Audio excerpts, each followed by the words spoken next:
Theatres లో మనం ప్రతి ఇయర్ కూడా బిగ్ స్కేల్ ఫిల్మ్స్ ఎన్నో చూస్తుంటాం. కానీ మన హార్ట్ కి టచ్ అయ్యే కొన్ని ఫిల్మ్స్ మాత్రమే థియేటర్స్ లో చూస్తుంటాం. చాలా వరకు అవన్నీ మిస్ అయినవి ఓటీటీలో చూస్తుంటాం. బట్ హాలీవుడ్ లో అలా కాదు. థియేటర్స్ లో చూసే కమర్షియల్ ఫిల్మ్స్ కూడా years best, years top place లో పెట్టాలనే రేంజ్ ఫీల్ వస్తుంది అనమాట. కానీ ఇండియాలోని కమర్షియల్ టెంప్లెట్ ఎక్కువగా కమర్షియల్ ఎలిమెంట్స్ కి వాడడానికి పెడుతూ ఉంటారు. కానీ మనసుకు టచ్ అయ్యే డ్రామా స్టోరీ మాత్రమే ముఖ్యం. ఆ టైప్ ఆఫ్ 2024 లోని ఇండియాస్ బెస్ట్ ఫిల్మ్స్ లిస్ట్ గురించి అయితే చెప్పబోతున్నాను. ఇందులోని కమర్షియల్ అటెంప్ట్స్, కొన్ని డిఫరెంట్ అటెంప్ట్స్ గురించి కూడా ఇంక్లూడ్ చేసి నేనైతే టాప్ 12 లిస్ట్ పెట్టబోతున్నాను. ఈ టాప్ 12 లిస్ట్ లోని 18 ఫిల్మ్స్ ని సజెస్ట్ చేయబోతున్నాను. ఇంక్లూడింగ్ కొన్ని different type of commercial attempts గురించి కూడా సెపరేట్ మెన్షన్ లాగా పెట్టబోతున్నాను. రేపు హాలీవుడ్ టాప్ ఫిల్మ్స్ గురించి మాట్లాడుకుందాం. హాలీవుడ్ అంటే అమెరికా ఫిల్మ్స్ మాత్రమే కాదు, ఇంటర్నేషనల్ గా కొన్ని ఫారెన్ కంట్రీస్ లో ఉన్న అండర్ రేటెడ్ ఫిల్మ్స్ గురించి కూడా, ఈవెన్ కొన్ని మీరు ఆన్లైన్ లో కూడా చూసుండరు, అలాంటివి కూడా నేను ప్రయత్నించి చూసి మొత్తం కవర్ చేసి లిస్ట్ ని ప్రిపేర్ చేస్తున్నాను. రేపు ఆ ఫారెన్ బెస్ట్ లిస్ట్ గురించి మాట్లాడుకుందాం. కొన్ని మన ఇండియాలో కూడా రిలీజ్ చేయలేదు, అవి కూడా మెన్షన్ చేసి చెప్తా. ముందుగా టాప్ 12 సూక్ష్మ దర్శిని. ఒక మిస్టీరియస్ థ్రిల్లరే, కాకపోతే ఒక క్రేజీ ఎంటర్టైనర్ లాంటి కామెడీ కూడా జనరేట్ చేసే ఈ ఫిల్మ్ ఫస్ట్ యాక్ట్ లోని ఒక టైం ని ప్రిపేర్ చేసుకున్న తర్వాత ఆ తర్వాత నుండి ప్రొసీడింగ్స్ అన్ని కూడా క్రేజీగా వెళ్తాయి అనమాట. ముఖ్యంగా రైటింగ్స్ లోని. Of course black comedy thriller జోనరా అంటే పక్కాగా ఎంటర్టైనింగ్ ఎలిమెంట్స్ కోరుకుంటారు ఆడియన్స్. ఆ ఎంటర్టైనింగ్ ఎలిమెంట్స్ తో పాటు మంచి ఇంప్రెసివ్ రైటింగ్స్ అండ్ ప్రొసీడింగ్స్ ఉంటాయి. కాబట్టి ఈ ఫిల్మ్ ఈ ఇయర్ లో చూడాల్సిన ఇండియన్ ఫిల్మ్స్ లిస్ట్ లో ఈ ఫిల్మ్ కూడా ఉంటుంది. ఆ తర్వాత కిష్కింద కాండం కూడా ఒక యూనిక్ థ్రిల్లరే, ఎందుకంటే థ్రిల్లర్స్ అంటే రిపీట్ వాల్యూ ఉండేలాంటివి చాలా రేర్ గా ఉంటుంటాయి అనమాట. అందులోని ముఖ్యంగా ఒక యూనిక్ రేటింగ్స్ అటెంప్ట్ ని పెట్టిన కొన్ని ఫిల్మ్స్ మాత్రం స్టోరీలో ఉన్న ఎమోషన్స్ గానీ పాయింట్ ని గానీ పర్ఫెక్ట్ గా డెలివర్ చేస్తాయి. ఆ టైప్ ఆఫ్ స్టోరీ పాయింట్ కూడా ఈ ఫిల్మ్ పక్కగా కనెక్ట్ అవుతుంది. ఆ విధంగా ఈ ఇయర్ లో మిస్ అవ్వకుండా చూడాల్సిన టాప్ కంటెంట్ ఫిల్మ్స్ లిస్ట్ లో ఈ ఫిల్మ్ కూడా ఒకటి. కాకపోతే ఈ type of films box office దగ్గర హిట్ అవడం చాలా రేర్. ఇలాంటి డ్రామా అండ్ థ్రిల్లర్స్ చాలా వరకు ఓటీటీకే ప్రిఫర్ చేస్తున్న ఈ రోజుల్లో పెద్ద పెద్ద ఇండస్ట్రీస్ లో కూడా వర్క్ అవ్వని ఫిల్మ్స్ లోని కమర్షియల్ ఎలిమెంట్స్ లేని కొన్ని ఫిల్మ్స్ మాత్రమే మలయాళం ఇండస్ట్రీలను బాగా సక్సెస్ అవుతున్నాయి. ఇలాంటి సపోర్ట్ ఆడియన్స్ నుండి ఉన్న, దాంతో పాటు రైటర్స్ గానీ అక్కడున్న మేకర్స్ గానీ ఈ టైప్ ఆఫ్ ఫిల్మ్స్ ని క్రియేటివిటీని పెట్టడానికి ఇంకా ఫ్యూచర్ లో కూడా ఎక్కువ ఎఫర్ట్స్ ని పెడతారనమాట. కాబట్టి చాలా తక్కువ పాపులేషన్ ఉన్న ఇండస్ట్రీ అయినా బాగా బాక్స్ ఆఫీస్ సక్సెస్ వస్తుంది. దాంతో పాటు ఇయర్లీ ఇండియాలోని బెస్ట్ ఫిల్మ్స్ కాంట్రిబ్యూషన్ లో కూడా ఒక భాగం అవుతున్నాయి. ఆ తర్వాత లబ్బర్ పాండు. నిజానికి తమిళ ఇండస్ట్రీకి ఈ ఇయర్ కమర్షియల్ గా అంత మంచి ఇయర్ కాదు. చాలా ఫిల్మ్స్ ఏవి కూడా మంచి రివ్యూస్ రాలేదు. కమర్షియల్ ఫిల్మ్స్ కి బాక్స్ ఆఫీస్ దగ్గర కూడా ఫెయిల్ అయ్యాయి ఆ పెద్ద ఫిల్మ్స్. కానీ ఈ టైప్ ఆఫ్ లో budget films years best list లోకి ఒక ప్లేస్ ని సంపాదించుకున్నాయి. ఈ లబ్బర్ పాండు అనేది చాలా వరకు ఈగో క్లాషెస్ లాంటి డ్రామాస్ నచ్చే వాళ్ళకి మంచిగా ఇంప్రెస్ చేస్తుంది, లైక్ అయ్యప్పన్ క్వశ్చన్ లాగా. సో ఈ టైప్ ఆఫ్ ఈగో క్లాషింగ్ లాంటి థ్రిల్లింగ్ ఎలిమెంట్స్ తోటి సినిమా అంతా నడిపేద్దామని మాత్రమే కాదనమాట. రెండు క్యారెక్టర్స్ కి ఈక్వల్ ఇంపార్టెన్స్ తో పాటు బ్యాలెన్సింగ్ గా కన్విన్స్ చేసేలాంటి కొన్ని రీజన్స్ తో పాటు కనెక్ట్ అయ్యేలాంటి ఎమోషనల్ పాయింట్స్ కూడా ఈ ఫిలిం బాగా టచ్ అవుతుంది చాలా మందికి. రైటింగ్స్ చాలా పర్ఫెక్ట్ గా ఉన్నాయి. దాంతో పాటు స్టోరీ కూడా కనెక్ట్ అవడంతో పాటు క్రికెట్ లాంటి స్పోర్ట్స్ నచ్చే ఆడియన్స్ కి కూడా బాగా కనెక్ట్ అవుతుంది ఫిలిం. ఆ తర్వాత గోట్ లైఫ్ ఆడు జీవితం. నిజానికి చాలా మంది ఇండియన్స్ కి ఈ సినిమా కనెక్ట్ అవడం కొద్దిగా కష్టం. కారణం ఏంటంటే హెవీ కమర్షియల్ స్పూన్ ఫీడింగ్ కి, ఆ టైప్ ఆఫ్ ఫిల్మ్స్ కి అలవాటు పడిన ఆడియన్స్ కి ఈ type of painful survival dramas చూడడానికి పేషెన్స్ కావాల్సి వస్తుంది అనమాట. కానీ ఈ సినిమా బాక్స్ ఆఫీస్ దగ్గర ఆల్మోస్ట్ 150 crore బాక్స్ ఆఫీస్ వరకు రావడం, అంత పెద్ద హిట్ అవడం చాలా పెద్ద అచీవ్మెంట్ లా అనిపించింది చిన్న ఇండస్ట్రీ నుండి. నిజంగా ఈ ఫిల్మ్ ని థియేటర్స్ లో సపోర్ట్ చేసిన ఆడియన్స్ చాలా మంచి పని చేశారనిపించింది. నిజంగా నేను కూడా థియేటర్స్ లో చూసాను. ఎక్స్పీరియన్స్ కూడా, క్వాలిటీ కూడా సూపర్. ఒక Shawshank redemption, caste away type of painful survival drama ఇష్టమైన వాళ్ళకైతే మాత్రం ఈ సినిమా చాలా మస్ట్ వాచ్ ఎక్స్పీరియన్స్ ఇస్తుంది. ముఖ్యంగా పృథ్వీరాజ్ సుకుమారన్ గారి పర్ఫార్మెన్స్ ఒకవేళ హాలీవుడ్ ఫిల్మ్ అయి ఉంటే ఆస్కార్ నామినేషన్ పక్కాగా వస్తుంది. ఆ రేంజ్ పర్ఫార్మెన్స్ ఇచ్చారు. ఈ ఇయర్ ఇండియన్ ఫిల్మ్స్ లో నా ఫేవరెట్ పర్ఫార్మెన్స్ అంటే ఈ సినిమా. ఈ పెయిన్ఫుల్ గా అనిపించేలాంటి చాలా దారుణమైన సర్వైవల్ డ్రామాస్ అనేవి మనకి ఎన్నో లైఫ్ లెసన్స్ నేర్పిస్తాయి. ఆ టైప్ ఆఫ్ చాలా క్రూషియల్ పాయింట్స్ ఈ ఫిల్మ్ లో ఉంటాయి. టెక్నికల్ ఆస్పెక్ట్స్ కూడా అద్భుతమైన ఇంపాక్ట్ క్వాలిటీ సినిమాకి. ఆ తర్వాత ఈ 8th ప్లేస్ లోని 2 ఫిల్మ్స్ ని ఒకే ప్లేస్ లో పెట్టాలని అనిపించింది. అందులో ముఖ్యంగా లక్కీ భాస్కర్. టాలీవుడ్ లో ఒక వెల్ రిటన్ కాన్వెంట్ డ్రామాస్ రావడం చాలా చాలా రేర్ అనమాట. నిజానికి wolf of wall street, catch me if you can, scam లాంటి ఇన్స్పిరేషన్స్ కనిపించిన ఈ ఫిల్మ్ సెటప్ కంప్లీట్లీ డిఫరెంట్. దాన్ని హ్యాండిల్ చేసిన విధానం కూడా చాలా మంచి రైటింగ్స్ అండ్ మంచి వర్క్ అని చెప్పుకోవచ్చు. అండ్ పర్ఫార్మెన్సెస్ గానీ ఎమోషన్స్ గానీ బాగా టచ్ చేయలాంటి ఫిల్మ్ కూడా. దీన్ని ఒక కమర్షియల్ థ్రిల్లర్ లాగా డిజైన్ చేయడం కూడా చాలా మంది ఆడియన్స్ కి కనెక్ట్ అవడం, బాక్స్ ఆఫీస్ దగ్గర పెద్ద హిట్ అవడం జరిగింది. ఇన్ఫాక్ట్ తెలుగు స్టేట్స్ లో ఈ సినిమా అమరాన్ కన్నా తక్కువ కలెక్ట్ చేసింది క్లాష్ లోని. కాకపోతే అదర్ స్టేట్స్ యొక్క సపోర్ట్ బట్టి 100 crore క్లబ్ లోకి వెళ్ళడం. ఈ టైప్ ఆఫ్ ఫిల్మ్స్ టాలీవుడ్ లో మళ్ళీ కొత్త ఐటమ్స్ కూడా ఫ్యూచర్ లో పక్కాగా రావచ్చు. అయితే సేమ్ ప్లేస్ లోనే రికమెండ్ చేద్దాం అనుకున్న మరొక ఫిల్మ్ ఏంటంటే మేరీ క్రిస్మస్. ఈ సినిమా కూడా లాస్ట్ ఇయర్ జనవరి టైంలో వచ్చింది అనుకుంటా. పర్ఫెక్ట్ గా నేను థియేటర్స్ లోనే చూశాను. మీకు ఆల్ఫ్రెడ్ హిచ్కాక్ గారి థ్రిల్లర్స్ నచ్చినట్టయితే, హాలీవుడ్ వింటేజ్ థ్రిల్లర్స్ బాగా నచ్చిన వాళ్ళు ఆ మాస్టర్ ఆఫ్ సస్పెన్స్ వైబ్స్ ని శ్రీరామ్ రాఘవన్ గారు ఆల్మోస్ట్ ఈ ఫిల్మ్ ద్వారా ఇవ్వగలిగారు అనమాట. లిటరలీ నాకైతే ఒక వింటేజ్ హాలీవుడ్ ఆల్ఫ్రెడ్ హిచ్కాక్ గారి ఫిల్మ్ చూస్తున్న వైబ్స్ వచ్చాయి అనమాట. ఆ డిజైన్ గానీ, సెటప్ గానీ, రైటింగ్స్ గానీ, డైరెక్షన్ గానీ, పర్ఫార్మెన్స్ గానీ, దాన్ని ఎగ్జిక్యూట్ చేయడం గానీ, ఆల్రెడీ ఫిల్మ్ లో ఉన్న చాలా డౌట్స్ గురించి కంప్లీట్ ఎక్స్ప్లెనేషన్ వీడియో కూడా పెట్టాం మన ఛానల్లో. సేమ్ శ్రీరామ్ రాఘవన్ గారి ప్రీవియస్ అందుధన్ ఫిల్మ్ లాగా కన్ఫ్యూజ్ చేయాలంటే కొన్ని puzzle type off screen play elements కూడా ఉన్నాయి. అందుకనే ఆ తర్వాత Bramayugam mind blowing theatrical experience ఇచ్చింది. నిజంగా నేను లైట్ హౌస్ ఫిల్మ్ అయితే మాత్రం A24 వాళ్ళది హాలీవుడ్ థియేటర్స్ లోని మనకి రాలేదు. A24 ఫిల్మ్స్ అంటే థియేటర్స్ లో రావు, కానీ ఇండియాలో ఈ టైప్ ఆఫ్ ఆ లైట్ హౌస్ లాంటి ఒక టెరిఫైయింగ్ సర్వైవల్ ఫిల్మ్ ని ఈ type of black and white tone తో పాటు ఇంప్రెసివ్ మెథలాజికల్ ఫ్లోక్లోర్ లాంటి ఎలిమెంట్స్ ని కూడా ఇన్వాల్వ్ చేయడం మంచి హారర్ జనరేట్ అయింది. చాలా ఇంట్రెస్టింగ్ గా అనిపించింది. టేకింగ్ గానీ, సెటప్ కి గానీ, దాన్ని ఎగ్జిక్యూట్ చేసే విధానం గానీ పర్ఫెక్ట్ గా హారర్ ని జనరేట్ చేయడంతో పాటు మమోటి గారు ఒక మర్చిపోలేని పర్ఫార్మెన్స్ ని ఈ ఏజ్ లో కూడా డెలివర్ చేయగలిగారు. స్టోరీ టెలింగ్ లో ఉన్న కన్ఫ్యూజన్ ని కూడా ఆల్రెడీ ఎక్స్ప్లెనేషన్ వీడియో ద్వారా మన ఛానల్లోని పెట్టేశాను. మన ఛానల్లోని ఫిల్మ్స్ ఎక్స్ప్లెనేషన్స్ కి సెపరేట్ ప్లేలిస్ట్ కూడా ఉందన్నమాట. అందులో అన్ని ఫిల్మ్స్ బ్రేక్ డౌన్ వీడియోస్ ఉంటాయి. దాంతో పాటు ఈ cinema tumba type of experience తో థియేటర్స్ లో చూసిన తర్వాత రివ్యూ కూడా పెట్టేశాను. మీరు చూసే ఉంటారు ఆ టైంలోనే నాకు తెలిసి. ఆ తర్వాత కిల్. ఈ type of commercial action genres అయితే మాత్రం హాలీవుడ్ లోని టాప్ 10 ఫిల్మ్స్ లిస్ట్ లో పక్కగా పెట్టాం. కానీ కిల్ పెట్టడానికి రీజన్ ఏంటంటే ఇండియన్ సినిమాలోని యాక్షన్ జానరాకి ఒక బెంచ్ మార్క్ ఈ సినిమా. కేవలం ఇండియాలో ఉండేలాంటి వీక్ ఫైట్స్ కి ఒక కొత్త ట్రెండ్ మాత్రమే కాదు, ఈవెన్ ఇంటర్నేషనల్ యాక్షన్ ట్రెండ్స్ కి కూడా ఇంపాక్ట్ ఇచ్చేలాంటి ఎలిమెంట్స్ కూడా ఈ ఫిల్మ్ లో చాలా చోట్ల ఉన్నాయి. ఈవెన్ హాలీవుడ్ క్రిటిక్స్ చాలా మంది John Wick and Raid film తోటి కంపేర్ చేసే రేంజ్ కి రీచ్ కూడా ఈ సినిమా బాగా సంపాదించుకుని, ఈవెన్ జాన్ విక్ ప్రొడ్యూసర్ ఈ టైప్ ఆఫ్ ఆ ట్రైన్ కాన్సెప్ట్ ని, ఆ టైప్ ఆఫ్ ఐడియాని రీమేక్ చేద్దామని హాలీవుడ్ రీమేక్ రైట్స్ ని కూడా తీసుకున్నారు. ఎంత హాలీవుడ్ యాక్షన్ కి ఫ్యాన్ అయినా సరే ఈ సినిమా నిజంగా మ్యాచ్ చేయగలుగుతారో ఒరిజినల్ ని అనే డౌట్ కి క్రియేట్ అయ్యేలాంటి ఇంపాక్ట్ ఈ సినిమా ఇవ్వగలిగింది. ఎమోషనల్ టచ్ కూడా స్టోరీలో చాలా వరకు ఆడియన్స్ కి కనెక్ట్ అయ్యేలాంటి ఎమోషనల్ పాయింట్స్ తో పాటు విలన్స్ యొక్క పాయింట్ ఆఫ్ వ్యూని కూడా పర్ఫెక్ట్ గా డెలివర్ చేశారు. హాలీవుడ్ అటెంప్ట్ అంటే ఖచ్చితంగా మిస్టేక్స్ ఉంటాయి, కానీ ఇందులో అలాంటి మిస్టేక్స్ కనిపించకుండా పర్ఫెక్ట్ గా ఎగ్జిక్యూట్ చేసిన మంచి యాక్షన్ అండ్ ట్రెండ్ సెటర్ అని చెప్పొచ్చు.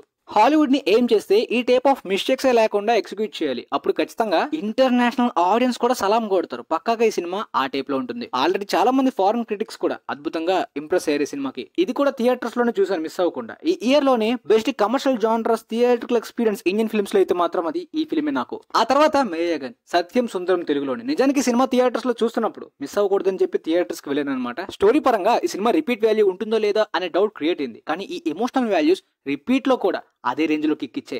నిజంగా ఈ సినిమా అయితే మాత్రం ఒక హార్ట్ టచింగ్ స్టోరీ. ఈ ఇయర్ లో మిస్ అవ్వకుండా చూడాల్సిన ఫిల్మ్. కేవలం నోస్టాల్జియా పాయింట్ ని తీసుకున్న ఈ సినిమా నోస్టాల్జియా ఎలిమెంట్స్ మీద మాత్రమే ఈ ఎమోషన్స్ యూజ్ అవ్వవు. రెగ్యులర్ గా నార్మల్ డేస్ లో కూడా ఈ టైప్ ఆఫ్ ఎమోషన్స్ గానీ, ఈ టైప్ ఆఫ్ క్యారెక్టర్స్ మధ్య బాండింగ్ గానీ రియల్ లైఫ్ లో బాగా టచ్ అయ్యేలాంటి ఎమోషన్స్ అనమాట. ఇలాంటి కనెక్ట్ అయ్యే స్టోరీ, కనెక్ట్ అయ్యే క్యారెక్టర్స్ కి ఇలాంటి కనెక్ట్ అయ్యేలాంటి యాక్టర్స్ కూడా వాళ్ళ నేచురల్ పర్ఫార్మెన్స్ తోటి మనకి నిజంగా హార్ట్ టచింగ్ ఫీలింగ్ ఇస్తారు. ఆ ఫీలింగ్ అనేది big scale multi starrer commercial genres కన్నా ఇలాంటి కిక్కు ఇంకా గట్టిగా తగులుతుంది, స్ట్రాంగ్ గా ఉంటుంది, మర్చిపోలేనిది కూడా.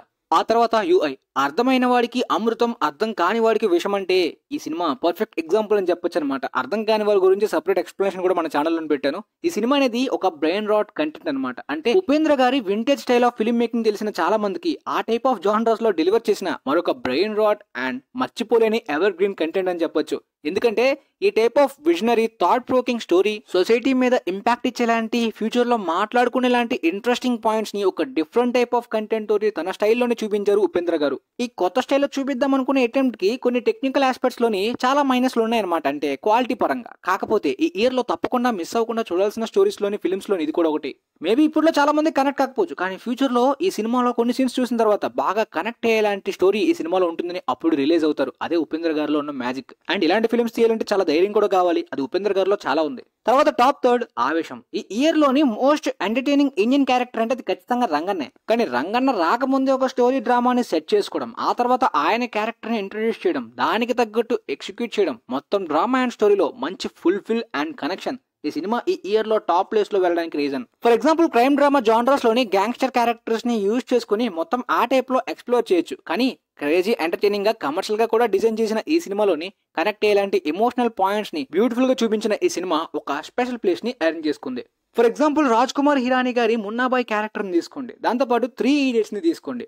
వాళ్ళిద్దరు కూడా ఒకవేళ ఆ 2 ఫిల్మ్స్ కూడా క్రాస్ ఓవర్ అయితే ఎలా ఉంటుందో ఆ టైప్ ఆఫ్ ఫిల్మ్ ఈ ఆవేశం. కాబట్టి క్రైమ్ డ్రామా గ్యాంగ్స్టర్ జానర్ నచ్చే వాళ్ళు కూడా ఒక స్పెషల్ టైప్ ఆఫ్ ఎంటర్టైనర్ ఈ సినిమా ద్వారా పొందగలరు, కాబట్టి మిస్ అవ్వకుండా చూడాల్సిన ఫిల్మ్. ఆ తర్వాత మంజుమల్ బాయ్స్. ఇది ఒక రెగ్యులర్ సర్వైవల్ థ్రిల్లర్ మాత్రమే కాదు, ఎన్నో సర్వైవల్ థ్రిల్లర్స్ ఉంటాయి హాలీవుడ్ లో గానీ, ఇండియాలో గానీ. కాకపోతే ఈ టైప్ ఆఫ్ ఎమోషనల్ పాయింట్స్ ని ఆ లెవెల్ కి కనెక్ట్ అయ్యేలాంటి స్టోరీస్ మాత్రం చాలా రేర్ గా ఉంటాయి. అంటే ఫ్రెండ్షిప్ వాల్యూస్ ని బాండింగ్ ని చూపించడం మాత్రమే కాదు, ఖచ్చితంగా సినిమా క్లైమాక్స్ లోని కంటతడి కూడా పెట్టించేలాంటి డ్రామాని ఈ సినిమా గట్టిగా కనెక్ట్ చేయగలిగింది గుండెకి. నిజానికి ఇలాంటి టైప్ ఆఫ్ ఇన్సిడెంట్స్ మనం రియల్ లైఫ్ లో వింటూ ఉంటాం. ఇన్ఫాక్ట్ ఈ సినిమా రియల్ ఇన్సిడెంట్ ని బేస్ చేసుకుని తీసిన సినిమానే. లాస్ట్ ఇయర్ అనుకుంటే 2022 టైంలోని 13 లైవ్స్ అనే ఫిల్మ్ కూడా వచ్చింది ఫారెన్ లోని. కానీ ఇలాంటి ఉత్కంఠత గానీ, సీటేజ్ మూమెంట్స్ గానీ, ఆ ఎమోషనల్ పాయింట్స్ గానీ అసలు ఫేస్ ని పక్కకి తిప్పుకోలేనంత అటాచ్మెంట్ కనెక్షన్ ఈ సినిమా ఇవ్వగలిగింది. రిపీట్స్ లో కూడా ట్రై చేశాను, రిపీట్స్ లో కూడా చాలా మంచి ఎక్స్పీరియన్స్ ఇచ్చింది నాకు. నిజంగా ఫ్రెండ్స్ తో కలిసి థియేటర్స్ లో చూసిన వాళ్ళకైతే మాత్రం వాళ్ళ లైఫ్ లోనే మర్చిపోలేని థియేటర్కల్ ఎక్స్పీరియన్స్ కూడా పక్కాగా ఈ సినిమా ఇవ్వచ్చు. ఇక టాప్ 1 కి వెళ్లే ముందు కొన్ని డిఫరెంట్ ఐటమ్స్ ఇండియాలో వచ్చినవి స్పెషల్ మెన్షనింగ్ గా చెప్తున్నాను కదా. ఆ లిస్ట్ లో లీస్ట్ ప్లేస్ లోని మైదాన్ అనమాట. నిజానికి ఈ సినిమా పర్ఫెక్ట్ కాదు, ఫ్లాస్ కూడా ఉన్నాయి, ఆల్రెడీ రివ్యూ పోస్ట్ లో చెప్పాను కదా. కానీ ఆ ఫ్లాస్ ని పక్కన పెట్టినా ఇండియన్ ఫిల్మ్ లవర్స్ తప్పకుండా మిస్ అవ్వకుండా చూడాల్సిన కొన్ని ఎలిమెంట్స్ కూడా ఈ సినిమాలో ఉన్నాయి. అలాంటి టైప్ ఆఫ్ అటెంప్ట్ ఈ సినిమాలో, ఫర్ ఎగ్జాంపుల్ స్పోర్ట్స్ జానరాలోని ఫుట్బాల్ టైప్ ఆఫ్ ఈ టైప్ ఆఫ్ టేకింగ్ ఇండియన్ సినిమాలో రాలేదు. లైక్ చెక్ ద ఇండియా లాంటి అటెంప్ట్, థియేటర్కల్ ఎక్స్పీరియన్స్ కూడా అద్భుతంగా ఉండాలంటే టాప్ నాచ్ క్వాలిటీ, అద్భుతమైన టేకింగ్ గానీ, ఆ ఫుట్బాల్ కొరియోగ్రఫీ, ఆ స్టేడియం సీక్వెన్సెస్ అన్ని కూడా ప్రొడక్షన్ వాల్యూస్ చాలా టాప్ క్వాలిటీలో ఉన్నాయి. ఆ టైప్ ఆఫ్ అటెంప్ట్ ఈ ఫుట్బాల్ స్పోర్ట్స్ జానర్లో చేసిన ఈ సినిమా, అందుకని ఇయర్ లో స్పెషల్స్ లిస్ట్ లో పెట్టాను. కానీ కొన్ని ఫ్లాస్ కూడా ఉన్నాయి, ఎమోషన్స్ కూడా బాగానే వర్క్ అయ్యాయి. కాకపోతే కొన్ని ఎమోషనల్ పాయింట్స్ రొటీన్ అని ఫీల్ ఇవ్వడం కానీ, ఎక్స్టెండెడ్ డ్రామా కానీ, ఈ టైప్ ఆఫ్ ఫ్లాస్ ఉన్నాయి. అవి రివ్యూ టైప్ లో చెప్పాను. ఆ తర్వాత జిగ్రా, ఇందులో కూడా చాలా ఫ్లాస్ ఉన్నాయి అనమాట. కాకపోతే కొన్ని ఎమోషనల్ పాయింట్స్ బాగా వర్క్ అవడం కానీ, ముఖ్యంగా ఆ పిక్చరైజేషన్ కానీ, ప్రతి ఫ్రేమ్ లో ఉన్న ఆ ప్రొడక్షన్ క్వాలిటీ కానీ, ఒక సౌత్ కొరియా, ఒక హాలీవుడ్ ప్రిజన్ బ్రేక్ ఫిల్మ్ చూసిన ఎక్స్పీరియన్స్ అయితే మాత్రం థియేటర్స్ లోని జిగ్రా ఫిల్మ్ ఇవ్వగలిగింది. ఈవెన్ యాక్షన్ ఎపిసోడ్స్ లో గానీ, ఆలియా భట్ గారి పర్ఫార్మెన్స్ లో గానీ, excellent sound track and interesting ఉండేలాంటి కొన్ని థ్రిల్లింగ్ అండ్ కొన్ని పోర్షన్స్ లో ఉన్న డైరెక్షన్ ఎలిమెంట్స్ గానీ, లిటరల్లీ ఇండియన్ ఫిల్మ్స్ లో ఫీమేల్ ఓరియంటెడ్ ఫిల్మ్స్ లో ఈ type of taking never before అనే ఫీల్ ఇచ్చింది. కాకపోతే కొన్ని ఫ్లాస్ ఈ సినిమాలో ఉన్నాయి, అందుకని ఇది ఒక కొత్త ఐటమ్స్ లిస్ట్ లోని పెట్టాను అనమాట.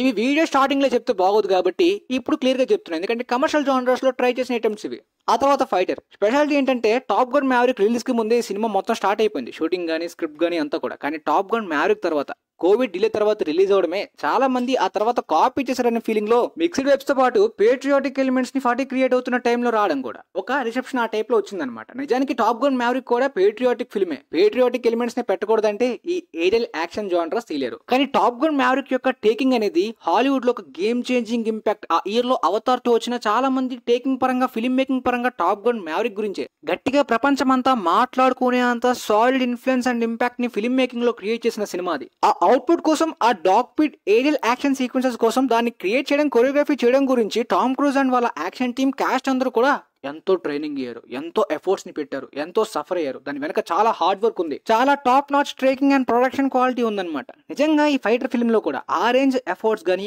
అంతే ప్రయత్నించారో లేదో నాకు తెలియదు. ఈవెన్ బడ్జెట్ కూడా 250 crores. కానీ ఆ dog fight aerial action sequences కొన్ని ఫ్రేమ్స్ అయితే ఫైటర్ లో లిటరల్లీ ఒక ఇంటర్నేషనల్ ఫిల్మ్ చూస్తున్నంత క్వాలిటీ గానీ, ఈవెన్ టాప్ గన్ ఫిల్మ్ చూస్తున్న వైబ్స్ అయితే క్లియర్ గా రావడం కూడా ఒక పెద్ద సినిమాటిక్ అచీవ్మెంట్ అనిపించింది కొన్ని సీన్స్. కాబట్టి ఫైటర్ లో ఉన్న చాలా ఫ్లాస్, మిస్టేక్స్ అయితే మాత్రం ఈ సాలిడ్ ఎలిమెంట్స్ వల్ల అవి కవర్ అయ్యేలాంటి థియేటర్కల్ ఎక్స్పీరియన్స్ మాత్రం మర్చిపోలేని ఇంపాక్ట్ అయితే ఇస్తుంది. దాంతో పాటు ముఖ్యంగా డైరెక్టర్ సిద్ధార్థ్ తనకున్న రిసోర్సెస్ తోటి తను ఏ టైప్ ఆఫ్ ఎఫర్ట్స్ పెట్టాడో గానీ ఈ టైప్ ఆఫ్ అవుట్పుట్ రావడానికి ప్రయత్నించాడు టేకింగ్ లోనే. నిజంగా ఒకవేళ టాప్ గన్ మ్యావరిక్ లాంటి ప్రొడక్షన్ క్వాలిటీ, మొత్తం బడ్జెట్ గానీ, విఎఫ్ఎక్స్ గానీ, ట్రైనింగ్ టైం గానీ, సాలిడ్ స్క్రిప్ట్ గానీ ఉండుంటే మాత్రం ఖచ్చితంగా తనకున్న డైరెక్షన్ స్కిల్స్ తో అయితే మాత్రం ఆ టైప్ ఆఫ్ ఇంటర్నేషనల్ ప్రాజెక్ట్ ని కూడా ఈజీగా హ్యాండిల్ చేసేయగలడే అనే టైప్ ఆఫ్ ఫీల్ వచ్చింది సినిమా చూస్తున్నప్పుడు. సో అందుకని ఈ లిస్ట్ లో పెట్టా.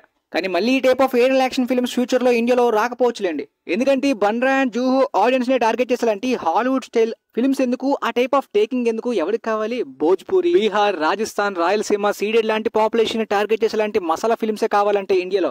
ఆ తర్వాత కల్కి 2898 అనేది బాహుబలి ఫ్రాంచైజ్ తర్వాత ప్రభాస్ గారి నుండి వచ్చిన ఒక మంచి ఫిల్మ్ మాత్రమే కాదనమాట, ఒక బెంచ్ మార్క్ ని సెట్ చేసేలాంటి ఫిల్మ్ కూడా ఇండియాలో. అఫ్ కోర్స్ రైటింగ్స్ లో గానీ చాలా చోట్ల సినిమాలో ఫ్లాస్ అయితే ఉన్నాయన్నమాట. ఒక హాలీవుడ్ అటెంప్ట్ ని ప్రయత్నించిన ప్రయత్నంలో అయితే మాత్రం ఫ్లాస్ ఉండడం కామన్. దాంతో పాటు ఒక ఒరిజినాలిటీ ఫీల్ అనేది కల్కి పురాణానికి ఎన్నో యూనిక్ ఎలిమెంట్స్ ఉన్నాయి. కానీ డైరెక్టర్ కల్కి పురాణం కన్నా హాలీవుడ్ ఫిల్మ్స్ నుండి ఎక్కువగా ఇన్స్పైర్ అయినట్టు కనిపించింది అనమాట. అంటే మెయిన్ స్టోరీ కూడా చిల్డ్రన్ ఆఫ్ మ్యాన్ లాంటి హాలీవుడ్ ఫిల్మ్స్ కి సిమిలర్ గా బాగా ఉండడం. డైరెక్టర్ కల్కి పురాణం యొక్క ఫుల్ పొటెన్షియల్ ని వాడుకుని ఉంటే ఇంకా గట్టి సౌండ్ చేసి ఉండేది. బట్ స్టిల్ ఈ సినిమా ఇండియాలో చాలా మంచి అటెంప్ట్ అని చెప్పొచ్చు. ఇంతకు ముందు ఇలాంటి బిగ్ బడ్జెట్ అటెంప్ట్స్ వచ్చాయి. ఈ సినిమా కూడా 600 crore బడ్జెట్. కాకపోతే కొన్ని సాటిస్ఫైయింగ్ అయ్యేలాంటి వండర్ఫుల్ ఎలిమెంట్స్ గానీ, పర్ఫెక్ట్ ఎగ్జిక్యూషన్ గానీ జస్టిఫికేషన్ గానీ సినిమాకి జరుగుతుంది, ముఖ్యంగా సెకండ్ హాఫ్ నుండి. కల్కి పురాణంలోని హిస్టారికల్ మూమెంట్స్ తో పాటు ఫ్యూచరిస్టిక్ డిస్టోపియన్ ఎలిమెంట్స్ కూడా ఉంటాయి. వాటితో పాటు మహాభారతం ఎలిమెంట్స్ ని కూడా చాలా మంచిగా బిగ్ స్క్రీన్ లోని హ్యాండిల్ చేయగలిగారు డైరెక్టర్. అవి గుర్తించాల్సినవే. ఆ తర్వాత స్త్రీ 2. నిజానికి పెద్ద పెద్ద బడ్జెట్స్ అవసరం లేదు. 60 crore బడ్జెట్ తోటి తీసిన ఈ సినిమా అనేది ఫ్లోక్లోర్ కొన్ని మెథలాజికల్ ఎలిమెంట్స్ ని బ్లెండ్ చేస్తూ క్రియేట్ చేసిన సొంత క్రియేటివిటీ విజన్ తో రాసుకున్న స్టోరీ అనేది పర్ఫెక్ట్ రైటింగ్స్ తోటి యూనివర్స్ ని కూడా బాగా సెట్ చేయగలిగారు. ఈ జస్టిఫికేషన్ అనేది ఇండియన్ సినిమాటిక్ యూనివర్సెస్ కి మాత్రమే కాదనమాట. ఈవెన్ హాలీవుడ్ లో యూనివర్సల్ పిక్చర్స్ వాళ్ళు అయితే మాత్రం డార్క్ యూనివర్స్ తోటి ఫెయిల్ అయ్యారు. వార్నర్ బ్రోస్ వాళ్ళు కంజూరింగ్ యూనివర్స్ తోటి ఫెయిల్ అయ్యారు. వాళ్ళకున్న రిసోర్సెస్ ఏంటి, ఎంతైనా పెట్టగలరు, ఎలాంటిదైనా హ్యాండిల్ చేయగలరు. కానీ కేవలం 60 crore బడ్జెట్ తోటి టైప్ ఆఫ్ విజన్ క్రియేటివిటీ తోటి పర్ఫెక్ట్ గా యూనివర్స్ ని కూడా సాటిస్ఫైయింగ్ గా క్రియేట్ చేశారు. మంచి జస్టిఫికేషన్ కూడా థియేటర్స్ లో ఇవ్వడం గానీ, ఆ క్రాస్ ఓవర్ గానీ, అప్కమింగ్ ఫిల్మ్స్ మీద కూడా బాగా ఇంట్రెస్ట్ ని క్రియేట్ చేసింది ఈ యూనివర్స్ నుండి. ఈ అప్కమింగ్ ఫిల్మ్స్ గానీ ఇదే రేంజ్ లో ఎగ్జిక్యూట్ చేయగలిగితే మాత్రం మరి తిరుగులేని ఇంపాక్ట్ అయితే పక్కాగా ఇవ్వగలదు. ఇలాంటి కొత్త రకమైన కమర్షియల్ ఐటమ్స్ ఇండియన్ సినిమాకి పక్కాగా కావాల్సినవే. కానీ ఫిల్మ్ లో ఉన్న మెయిన్ ఫ్లా ఏంటంటే ఒక ఫీమేల్ గోస్ట్ తో క్రియేట్ అయ్యే హారర్ కన్నా మేల్ గోస్ట్ తో క్రియేట్ అయ్యే హారర్ ఇంపాక్ట్ చాలా తక్కువ. కాబట్టి ఆ సర్కిట్ యొక్క క్రియేచర్ యొక్క డిజైన్ గానీ క్రియేటివిటీ విజన్ అంతా బాగున్నప్పటికీ స్త్రీ 1 హారర్ ఫ్యాన్స్ కి ఇది ఒకటి ఫ్లాలా కనిపించచ్చు. కాకపోతే ఒక హారర్ ఫిలిం నుండి కంప్లీట్ గా ఒక సూపర్ న్యాచురల్ ఫిల్మ్ స్టోరీలా మారే ఈ జానరా అనేది సూపర్ హీరో వైబ్స్ ని కూడా క్రియేట్ చేస్తుంది. చూద్దాం మరి అప్కమింగ్ ఫిల్మ్స్ ఏ విధంగా హ్యాండిల్ చేస్తారా, మధ్యలో మిస్ఫేర్ చేస్తారా అనేది. ఇక టాప్ 1 లోని 2 ఫిల్మ్స్ ని ఒకే ప్లేస్ లో పెట్టాలనే ఫీలింగ్ వచ్చింది. యాక్చువల్ గా ప్రతి ఇయర్ కూడా యునానిమస్ గా ఒక ఫిల్మ్ ఉంటుంది. లాస్ట్ ఇయర్ 12th ఫెయిల్ ఉన్నట్టు. బట్ మహారాజా ఒక brilliant screen play, stand out అయిపోద్ది ఈ ఇయర్ లో బెస్ట్ స్క్రీన్ ప్లే రైటింగ్స్ అన్నట్టు. ఎందుకంటే ఆ మ్యాజిక్ గానీ ఆ క్రియేషన్ అనేది ఒక మైండ్ బ్లోయింగ్ ఎక్స్పీరియన్స్ కూడా వచ్చింది. నిజానికి స్టోరీలో డార్క్ అండ్ డిస్టర్బింగ్ పాయింట్స్ ఉన్నప్పటికీ main unique and impression points కూడా అలానే మారుతాయి. స్టోరీ పాయింట్ లో ఉన్న మెయిన్ యూనిక్ ఎలిమెంట్స్ కూడా అవే క్లియర్ గా కన్వే చేస్తాయి. దాంతో పాటు సేతుపతి గారి పర్ఫార్మెన్స్ కూడా స్టాండ్ అవుట్ అని చెప్పాలి. ఆ విధంగా స్క్రీన్ ప్లే లో మహారాజా అయితే స్టోరీ అండ్ స్క్రిప్ట్ పరంగా లాపతా లేడీస్ ఈ ఇయర్ లో స్టాండ్ అవుట్ అనే ఫీలింగ్ ఇచ్చింది. ఎమోషన్స్ గానీ స్టోరీలో ఉన్న పాయింట్స్ గానీ నిజానికి ఇవి చాలా వరకు పాత కాలంలో కూడా ఇలాంటి ఇన్సిడెంట్స్ వింటూనే ఉంటాం. కానీ స్టోరీ టెల్లింగ్ లోని స్టోరీలోని కన్వే చేసిన పాయింట్స్ అండ్ ఎమోషన్స్ చాలా స్ట్రాంగ్ గా కనెక్ట్ అవుతాయి. ఫర్ ఎగ్జాంపుల్ ఇది ఓన్లీ ఒక ఉమెన్ క్యారెక్టర్ గురించి మాత్రమే అన్నట్టు కాదు. ఈ టైప్ ఆఫ్ సర్వైవల్ అనేది సొసైటీలోని ప్రతి హ్యూమన్ కి కావాల్సిందే. రూల్స్ అండ్ కల్చర్ కి కట్టుబడి ఉంటూ సొసైటీలో బ్రతకడం ఎలానో మర్చిపోయే ప్రతి హ్యూమన్ బీయింగ్ కి కూడా అవసరమయ్యే స్టోరీ అనిపించింది. ఫైనల్ యాక్ట్ లో ఆ ఎమోషన్స్ కూడా బాగా కనెక్ట్ అయ్యాయి. ఈవెన్ మ్యూజిక్ కూడా ఒక సోల్ లాంటిది. కానీ మొత్తానికి మహారాజా లాపతా లేడీస్ ఒకటి ఎక్కువ ఒకటి తక్కువ అని కాదు, 2 ఈక్వల్ రేంజ్ లో ఇయర్ బెస్ట్ అనే టైప్ లో అనిపించే కాబట్టి ఒకే ప్లేస్ లో పెడుతున్నాను. వీలైతే ఇవాళ ఈవినింగ్ అయినా సరే ఫారెన్ అండ్ ఇంటర్నేషనల్ హాలీవుడ్ కొన్ని అండర్ రేటెడ్ ఫిల్మ్స్ లిస్ట్ కూడా కవర్ చేసి మన ఛానల్లోని అప్లోడ్ చేస్తా. అండ్ వీలైతే వీడియోని మీ ఫ్రెండ్స్ లో ఉన్న వాళ్ళకి కూడా షేర్ చేయండి. And thanks for watching guys.